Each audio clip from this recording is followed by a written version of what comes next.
husband caught me with a fare. He was next to us at the red light. Karma got me, I guess. I experienced the literal meaning of karma slaps hard and not in a good way. I'm broke, I've ruined my marriage, and I got caught in the absolute worst way. Some backstory so you understand. My name is Alicia, and I am a 35-year-old woman. I'm married to Dave, a 36-year-old man. We live in the United States and have been married for about 6 years. Dave and I met in college, and it felt like destiny brought us together. He was charming, with a smile that could light up a room, and I was totally smitten. We hit it off right away, spending all our time together, laughing, studying, and just enjoying each other's company. After we graduated, we moved to the city and started building our lives. But somewhere along the way, things started to change. Life got real, you know? We got caught up in work, bills, and all the other stuff that comes with being adults. Before we knew it, we were drifting apart without even realizing it. I started feeling lonely and lost, craving something more. And then I met this guy who made me feel alive again, even if it was just for a moment. Looking back, I know it was a mistake. But in that moment, it felt like the only way to break free from the emptiness I was feeling. I worked at a boutique, and it was an absolute blast. Sure, I didn't rake in as much dough as Dave, but it gave me some extra cash to treat myself. Plus, being surrounded by trendy clothes and friendly coworkers made every day feel like a party. Meanwhile, Dave was always swamped with work. As a big shot at his company, he made the big bucks but barely had time to breathe. He was constantly dashing from one meeting to another, trying to keep up with his job. I respected his hustle, but it meant we didn't get to hang out as much as I'd like. Dave made a lot of money, almost 10 times what I made, and so he took care of most of the bills. He handled the rent, utilities, and all that grown-up stuff. My job left me with a bit more spending money for treats like new shoes or a girls' night out. Dave gave me money, of course, but I didn't want to stay at home and be bored all day, so I picked up my job. I always wished Dave could kick back more often, but I knew his job was important. And when we did get a chance to chill together, whether it was a cozy night in or a spontaneous date night, it reminded me that love beats dollars any day well until I met Richard. While working at the boutique, I met Richard on his first day as a new guy on the team. Right off the bat, he brought this vibe that just drew people in. Richard had this way about him, friendly, upbeat, and always with a smile plastered on his face. What really made Richard stand out was his fashion sense. He just knew what looked good on people. Whether it was finding the perfect pair of jeans or a killer dress, he had this knack for picking out stuff that made everyone look and feel awesome. It was like he had this magic touch when it came to clothes. Pretty soon, word got out about Richard, and customers started flocking to the boutique. They couldn't get enough of his style tips and friendly demeanor. It was like he was the main attraction, pulling in crowds left and right. Seeing him work his magic, I couldn't help but be impressed by his talent and how effortlessly he connected with people. As days passed, I noticed Richard paying more attention to me. He'd bring me coffee, take a moment to chat, and really listen when I talked. It was nice, having someone show genuine interest in me. What really caught my attention was how Richard started complimenting my clothes. Coming from him, it meant a lot. He had this keen eye for fashion, so if he said I looked good, I knew I was rocking it. It made me feel confident and appreciated, especially in a place where style was everything. I couldn't deny that I enjoyed the attention from Richard. Sure, I was married, but it felt good to have someone notice me, to make me feel special. And Richard was just so friendly and easy to talk to. It was hard not to be drawn to him. Of course, not everyone in the boutique was thrilled about our growing closeness. I could feel the envy from the other sales associates and even some of the customers. But I tried not to let it bother me. I knew where my heart belonged, even if Richard's attention was a tempting distraction. As Richard's attention continued, I found myself enjoying it more and more. Despite being married, I couldn't deny the thrill of someone noticing me, making me feel special in a way that I hadn't felt in a long time. I convinced myself that there was nothing wrong with enjoying the attention. After all, it was just harmless flirting, right? I reassured myself that Richard knew I was married, so there was no way he would cross any lines. I told myself that I was overthinking it, that Richard just wanted to be friends and nothing more. And deep down, I wanted to believe it. As Richard and I grew closer, we exchanged personal numbers and started talking outside of work. It felt exciting, having someone to share my thoughts and feelings with outside of the office. But at the same time, there was a nagging voice in the back of my mind, warning me to tread carefully. Of course, you already know how it goes. I ignored the voice. As Richard and I continued talking, our conversations started to cross boundaries. We'd flirt shamelessly, yet somehow managed to play it off as innocent banter. It was thrilling and dangerous all at once. What made it even more enticing was discovering how much we had in common. We shared similar interests, laughed at the same jokes, and found ourselves drawn to each other in ways I hadn't anticipated. Then, one day, Richard suggested we hang out at his place to watch a movie. Without hesitation, I agreed. His apartment was modest compared to the spacious house Dave and I owned, but I didn't mind. I didn't want to risk inviting Richard over to our place with its security cameras and nosy neighbors. Our neighborhood may have been quiet, but I knew gossip traveled fast. We settled in with a bowl of popcorn, and I found myself enjoying the simple pleasure of watching a movie with Richard. I couldn't remember the last time I had done this with Dave. Richard and I laughed, we cried, and we shared our thoughts on the film with an openness that felt liberating. But as the night went on, things started to feel different. Our jokes got a little flirtier, our touches lingered a bit longer, and I couldn't ignore the chemistry between us. It was exciting, it was scary, and I should have stopped, but I didn't. I knew I should have put a stop to it, but I couldn't resist the pull. Richard and I crossed a line, we had sex, and I cheated on Dave. He was away, as usual, closing some big deal, and I didn't rush home in the morning. The guilt weighed heavy on me, but I found myself blaming Dave. If he had been around more, maybe I wouldn't have strayed. It was a mess of emotions for me, guilt, regret, and anger all tangled up together. I knew what I did was wrong, but part of me couldn't help but feel justified. Dave was always buried in work, and he left me feeling lonely and neglected. In my mind, I convinced myself that I deserved some happiness, even if it came at the expense of my marriage. But deep down, I knew there was no excuse for what I did. I betrayed Dave's trust, and that was something I couldn't take back. As the reality of my actions sank in, I couldn't help but wonder how I had let things spiral out of control. If only I had been stronger, if only I had resisted the temptation, maybe things wouldn't have ended up like this. But it was too late for regrets now. The damage was done, and I had to live with the consequences of my actions. There was no way I could bring myself to tell Dave that I had cheated on him. He'd drop me like a hot potato if he found out. I had to keep it hidden, no matter what. I made up my mind that I wouldn't continue my fling with Richard, but I also couldn't bear the thought of Dave leaving me. Despite our distance and his constant work commitments, I still loved him. He was the same guy I fell head over heels for back in college, driven, ambitious, and with a heart of gold. Richard could see the guilt written all over my face, and he tried to reassure me that I hadn't done anything wrong. Deep down, I knew he was lying, but his smooth talk and charm made it hard to resist. I knew I was being played, but Richard had a way of making me believe anything he said. If he told me the sky was green, I'd probably believe him. He was just that convincing. I got ready and headed home, trying to clear my head. Richard's words kept replaying in my mind. He said it wasn't my fault, and I wanted to believe him so badly. Dave still wasn't back, but I expected that. He said he'd be home the next day.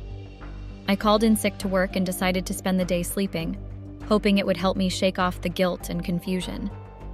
To avoid Richard's tempting presence, I thought about quitting my job. I mulled it over for hours, even after waking up from my nap. But something kept nagging at me. Quitting felt like giving up. I told myself that I would go to work the next few days and hope things wouldn't be too awkward. If they were awkward, I would quit, but if they weren't, I'd continue. I honestly thought it would be awkward, but Richard kept pouring on the charm, bringing me coffee, helping with sales, and showering me with compliments. It made me feel weak, like I was failing all over again. At that moment, I made a choice. I decided to go for what I wanted with Richard, no matter what. I convinced myself that I could keep it all hidden from Dave. He would never even meet Richard, and Dave was talking about working less, so he'd be around more. By that time, once Dave was available more, I would drop Richard and work on my marriage with him. I thought I could have the best of both worlds. But looking back, I see how wrong I was. I was playing with fire, and it was only a matter of time before I got burned. And that's how my secret affair with Richard carried on. We'd wait until the end of our shifts, then sneak off to his place. I even ditched driving to work, leaving my car at home so Richard and I could ride together. It was thrilling, and I couldn't get enough of it. I still loved Dave, I really did. But Richard's attention was like a drug, addictive and irresistible. It made me feel wanted in a way I hadn't felt in ages, and I savored every moment of it. Dave was still as busy as ever, hardly ever home. But I didn't mind anymore, not when I had Richard to keep me company. I stopped caring whether Dave was around or not. As long as Richard was there, I was content. Deep down, I knew Richard didn't love me either. I knew it was only a matter of time before he got bored and moved on. But I pushed those thoughts aside, choosing to deal with them when the time came, because I was happy to bask in the attention and affection Richard showered on me. Funny enough, I knew Richard had a girlfriend too, but they didn't live together. I had seen her pictures and their text messages on his phone. But I couldn't bring myself to complain or confront him about it because, well, I was married. Dave loved me deeply, and I felt guilty for betraying him. But I was too caught up in the excitement of being with Richard to care that what I was doing was wrong. It was selfish, I know, but I couldn't seem to stop myself. At one point, I got really paranoid. I started thinking if I was sneaking around behind Dave's back, maybe he was too. I checked his phone over and over, searching for any signs of cheating. I even went as far as installing a keylogger on his phone. But there was nothing there. Dave wasn't cheating on me. He was just working his butt off. And it was really paying off. Dave was bringing in serious cash. We were living in this massive 7-bedroom house with all the bells and whistles, a home theater, a man cave, even a swimming pool. We had a fleet of cars, all thanks to Dave's hard work. We also had a maid and a gardener who came by every few days, but they didn't live with us. That was my decision. It wasn't because I looked down on them or anything like that. In fact, I came from a really humble background. At one point, Dave even had to cover my college fees, believe it or not. I just preferred to keep things private and personal. We hadn't started a family yet, but that was a conscious decision we made together. We both agreed to wait a few more years, maybe until I was around 38 or 39. Dave wanted to be a hands-on dad, but he knew he was too busy with work right now to give that kind of attention to our kids. So we decided to hold off until he could settle into a more relaxed role and be there for them. At one point, Dave almost caught me red-handed. See, I had this habit of crashing at Richard's place when Dave was away. Why spend the night alone when I could hang out with Richard? That was our mindset. So it became kind of routine for me to stay over at his place, especially if I had the next day off work. One day after work, Richard and I headed to his house as usual. But a few hours later, I got a call from Dave saying he was back home and asking where I was. I was genuinely caught off guard because he hadn't mentioned anything about coming home early. He said it was a spur-of-the-moment decision and that he missed me.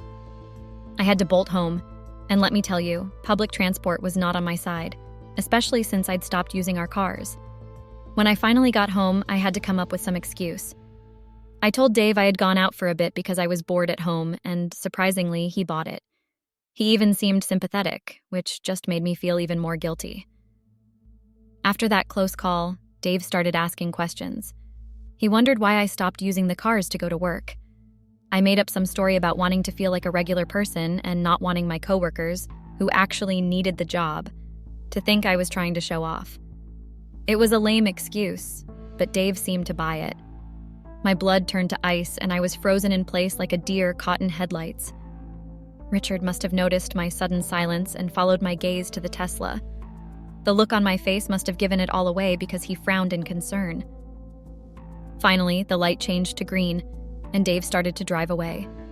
But before he could leave, he continued recording and turned to Richard, asking, "Do you know she's married?" It was clear he was struggling to contain his anger. After questioning Richard, he drove off, leaving me to face the consequences alone. Richard glanced at me, clearly taken aback by the sudden turn of events. I could see the gears turning in his head as he processed what had just happened. He knew I was fucked. No, Richard could sense that going to his place was out of the question after what had just happened. He offered to drop me off at home, but I knew that wasn't a good idea. Dave could be unpredictable when he was angry, and I needed to give him some space to cool down before I could even attempt to talk things out with him. So I asked Richard to take me to my sister's. She lived close by and was great with advice, being a therapist and all. Richard agreed and left me at her doorstep before driving off. I tried calling Dave, but he didn't pick up. I could practically feel his anger through the phone. At my sister's, I spilled everything: the affair, the guilt, the loneliness. She couldn't wrap her head around why I'd cheat on someone as perfect as Dave. He was, in her eyes, the ultimate catch-good-looking, successful, and kind-hearted. But I felt distant from him, lost in our marriage as he buried himself in work. Richard's attention was a temporary escape from the emptiness at home. My sister said I should have talked to Dave instead of cheating. I sarcastically brushed off her suggestion, pointing out that it was too late for that and that Dave had just caught me kissing another guy at a red light. I spent a few hours at my sister's, cooling off and trying to gather my thoughts. She whipped up some food, and her comforting presence helped ease my nerves. She even offered to come back home with me if I was too scared. But I reassured her that Dave, despite his anger, would never resort to violence. That just wasn't his style. After some time, I still couldn't reach Dave on the phone, but I decided to take a chance and head back home. As I approached the house, I noticed my belongings strewn across the porch. Dave had wasted no time in tossing them out. I knocked on the door, hoping to reason with him, but Dave was resolute. He claimed he had helped me gather my things and was kicking me out of the house. I pleaded with him, begging for a chance to talk things through and apologizing profusely. But Dave wouldn't budge. He insisted on me leaving, but at least he hadn't thrown my stuff out onto the street. Dave explained that he didn't want my belongings to be stolen, considering they were expensive. It was clear he was hurt and angry, and there was no convincing him otherwise. Dave's words hit me like a punch to the gut. No matter what excuses or explanations I tried to throw at him, he wouldn't listen. I pleaded with him, telling him that the affair was just a result of my loneliness, that it meant nothing serious. I promised I was planning to end things with Richard, but Dave saw right through my words.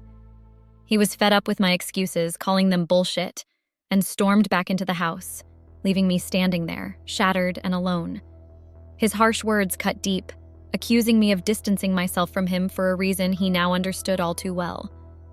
Dave declared that we were definitely heading for divorce, and there was no chance of salvaging our marriage. I desperately suggested couples counseling with my sister, but he only laughed, dismissing the idea as futile. It was clear that he had made up his mind, and there was nothing I could say or do to change it. With a heavy heart, I gathered my belongings and called for an Uber. Dave's parting words stung even more as he informed me that he had withdrawn his share of the money from our joint account. It was a bitter pill to swallow, but deep down I knew I couldn't argue with him. The truth was, Dave was the main breadwinner, earning nearly 10 times more than I did. He had always been financially savvy, diligently saving his earnings, while I, on the other hand, tended to spend frivolously on things I enjoyed. I had grown accustomed to Dave taking care of our finances, never bothering to save much myself. Now that I was faced with the consequences of my carelessness, I couldn't help but regret my past decisions. With nowhere else to turn, I considered my options. My parents lived in another state, and I couldn't burden them with my troubles. That left me with only two choices: my sister or Richard. Both seemed like precarious options, each with its own set of complications and uncertainties. But in that moment of desperation, I had no other choice but to reach out to them for help.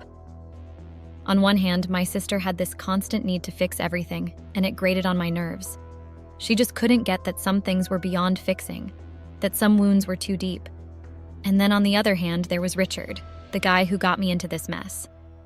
If I wanted any shot at fixing things with Dave, I couldn't be anywhere near Richard.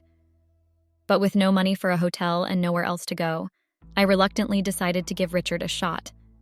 Staying with my sister was risky. Her husband and kids might not be too happy about me crashing at their place out of the blue. So, swallowing my pride, I called Richard.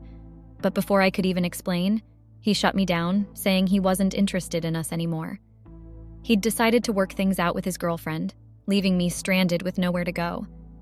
He even hung up before I could curse him out, the bastard. I was truly alone in this mess, It was beyond frustrating. Richard had left me high and dry in a mess he played a part in creating. With nowhere else to turn, I realized my only options were crashing at my sister's or facing the grim reality of a homeless shelter. And there was no way I was going down that road. Summoning what was left of my pride, I called my sister and poured out everything. To my surprise, she was more than willing to lend a helping hand. An Uber took me away to her place, where she greeted me with open arms. She rustled up some food once again and offered me a place to crash for the night. I was immensely relieved and grateful for her kindness. I had half expected her to turn me away. I dozed off for a bit, hoping to escape the mess for a moment. But when I woke up, my sister showed me this video Dave had sent her. It hit me like a ton of bricks. There was Richard, leaning in for a kiss in the car. And then afterwards, Dave's voice could be heard asking Richard if he knew I was married. It was pretty damn obvious what Dave was trying to show. I was floored. My sister explained that Dave had reached out to her, saying he wanted out of the marriage and wasn't interested in fixing things, despite her efforts to talk some sense into him and suggest counseling. Realizing the seriousness of the situation, my sister offered to hook me up with a lawyer she knew. But she warned me not to get my hopes up. The chances of getting anything from Dave were slim to none. I felt completely screwed, to be honest. I've made up my mind to wait for the lawyer's advice, though I'm not getting my hopes up too high. Dave's got solid video proof of me cheating, and that puts him in a pretty strong position. On top of that, the house is in his name, and there's even a prenup in place. Dave's always been the one bringing in the big bucks, and he's always been careful to protect his assets, hence the prenup. So realistically, the chances of me walking away with anything from this marriage are slim to none. But hey, I'll take whatever I can get. It's better than nothing. I guess karma really came back to bite me in the worst way possible. They weren't kidding when they said karma is a bitch. It sure slapped me hard. What hurts the most is that Richard, the jerk who helped me create this mess, won't face any consequences. It's all on me. But I refuse to let him off the hook that easily. I'll dig around, maybe find out who his girlfriend is, and make sure she knows the truth. I've got evidence on my phone that Richard's been cheating on her, and I won't hesitate to send it her way. I'm not going down alone in this mess. Either way, let this be a lesson. Cheating never pays off. It's just not worth it.